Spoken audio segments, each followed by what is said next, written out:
Welcome to dapur Umi Ara. Jangan lupa subscribe ya. Terima kasih. Assalamualaikum, jumpa lagi di dapur Umi Ara. Di video kali ini aku akan membuat roti dengan metode Tangzhong. Metode ini hampir sama dengan metode Yudane, tapi perbedaannya kalau metode Tangzhong ini kita nggak perlu mendiamkannya selama berjam-jam. Cukup tunggu sampai adonan Tangzhongnya dingin aja, kita sudah bisa campurkan ke adonan utama roti. Jadi ini cocok banget buat kalian yang nggak mau nunggu lama-lama, tapi ingin menghasilkan roti yang super lembut, super empuk, dan tahan lama. Teman-teman penasaran kan gimana cara buatnya? Yuk kita buat sama-sama. Tonton videonya sampai selesai ya, tapi jangan lupa subscribe dulu. Pertama, kita buat dulu adonan Tangzhongnya. Di sini aku menggunakan 2 sendok makan tepung terigu protein tinggi, kemudian 130 ml susu cair.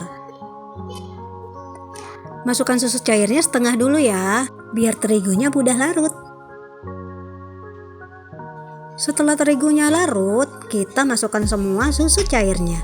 Teman-teman juga bisa pakai air ya.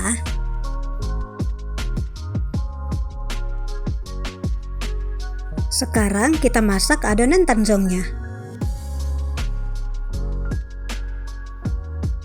Diaduk terus hingga adonannya mengental dan membentuk pasta seperti ini. Sekarang kita matikan apinya dan diamkan hingga adonan Tangzhongnya dingin. Sambil menunggu adonan ini dingin, kita siapkan bahan lainnya. Siapkan wadah bersih. Masukkan 250 gram tepung terigu protein tinggi. Siapkan susu cair 90 ml. Kemudian kita masukkan 3 sendok makan gula pasir, 2 butir kuning telur,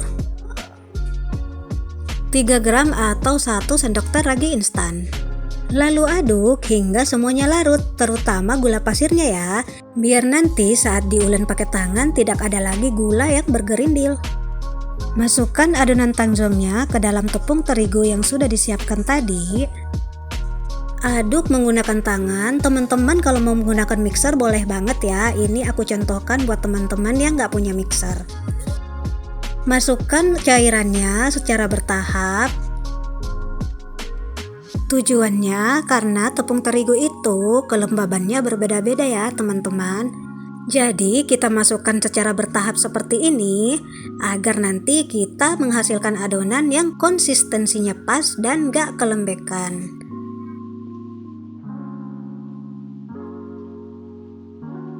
Seperti ini sudah cukup. Ini konsistensi adonan yang pas jika kita nggak menggunakan mixer ya. Tambahkan 1/4 sendok teh garam. Kemudian 1 sendok makan margarin yang sudah dicairkan. Aduk hingga margarinnya menyatu dengan adonan.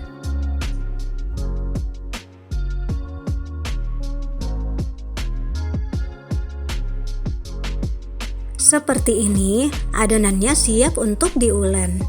Teman-teman kalau mau menggunakan mixer silahkan ya. Ini sebagai contoh aja buat teman-teman yang nggak punya mixer di rumah. Sekarang adonannya mau aku ulenin di meja kerja. Pastikan meja kerjanya sudah bersih ya. Ulenin adonan dengan cara memaju mundurkan seperti ini sambil adonannya ditekan-tekan. Menurut aku, mengulenin adonan dengan cara seperti ini lebih cepat kalis dibandingkan dengan kita membanting-banting adonan ataupun dikucek-kucek seperti mengucek pakaian. Permukaannya sudah mulai mulus ya, teman-teman bisa lihat di kamera. Sekarang kita lihat. Nah, ini sudah cukup ya, adonannya sudah elastis. Teman-teman bisa lihat jika dibentangkan seperti ini tidak mudah sobek atau putus. Sekarang bulatkan adonan sampai permukaannya mulus.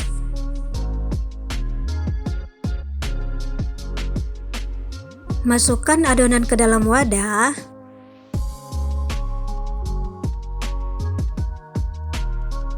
Kemudian tutup menggunakan kain bersih atau plastik wrap.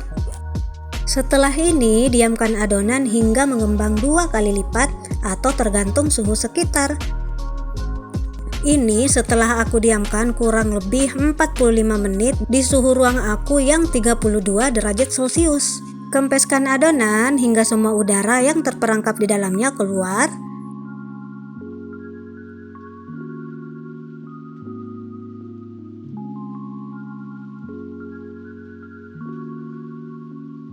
Kemudian bagi adonan untuk besarnya tergantung selera ya.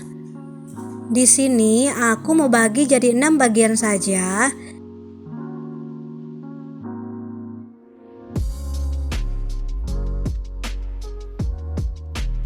Ambil satu adonan, kemudian bulatkan sambil ditekan-tekan seperti ini biar semua udara yang terperangkap di dalamnya keluar. Pastikan semua udara yang terperangkap di dalamnya keluar ya teman-teman. Kalau perlu teman-teman rolling menggunakan rolling pin. Di sini aku ada kesalahan ya. Saat meronding seperti ini, adonannya sudah aku padatkan tetapi bagian atasnya itu masih ada udara hingga saat rotinya matang dan saat rotinya dingin, bagian atas rotinya itu akan mengkerut. Teman-teman bisa lihat hasilnya nanti. Lakukan langkah yang sama hingga adonan habis. Di sini aku hanya rounding sekali aja. Tutup adonan, kemudian diamkan kurang lebih 20 menit. Nah, ini hasil adonannya setelah aku propping kurang lebih 20 menit. Sebelum adonan rotinya aku beri olesan, ovennya sudah aku panaskan terlebih dahulu ya, menggunakan api atas bawah di suhu 180 derajat Celcius selama 10 menit. Kemudian rotinya aku beri olesan susu cair. Teman-teman bisa ganti menggunakan kuning telur dicampur susu cair atau dicampur air. Lalu panggang rotinya di suhu 180 derajat Celcius menggunakan api atas bawah selama 20 menit. Atau tergantung oven masing-masing ya, disesuaikan aja.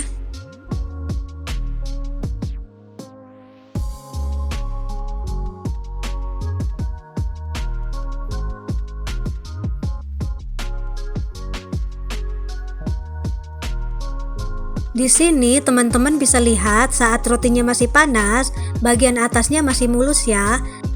Selagi panas, olesin menggunakan margarin atau butter. Nah, ini rotinya setelah dingin, teman-teman bisa lihat bagian atasnya itu mengkerut. Sekarang iris rotinya dan coba kita lihat bagian dalamnya. Nah, ini teman-teman bisa lihat ya. Bagian dalam rotinya itu masih sangat padat dan seratnya pun bagus, sangat-sangat lembut dan empuk.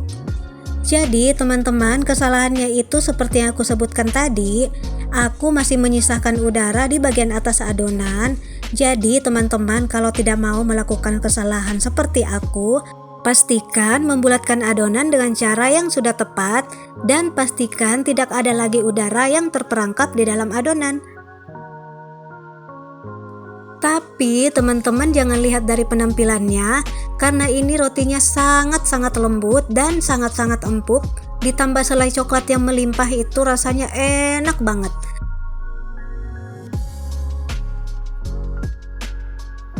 Teman-teman bisa lihat bagian dalamnya, ini masih sangat padat, seratnya bagus banget, halus seperti kapas, dan walaupun kita pencet rotinya nggak akan kempes. Teman-teman bisa lihat ya, ini seratnya halus banget, bagus banget. Pokoknya teman-teman wajib coba di rumah. Dengan metode ini akan menghasilkan roti yang sangat lembut dan empuk. Empuk dan lembutnya ini akan bertahan lama, bisa bertahan sampai 4 hari jika teman-teman sudah menyimpannya dengan cara yang benar, menyimpannya di dalam wadah yang tertutup rapat atau menggunakan plastik roti. Selamat mencoba di rumah ya, semoga berhasil. Buat teman-teman yang sudah nonton video aku sampai selesai, terima kasih banyak ya. Jangan lupa buat yang belum subscribe, tolong di subscribe dulu biar aku makin semangat bikin kontennya. Dan jangan lupa like serta komen positif dan juga share sebanyak-banyaknya.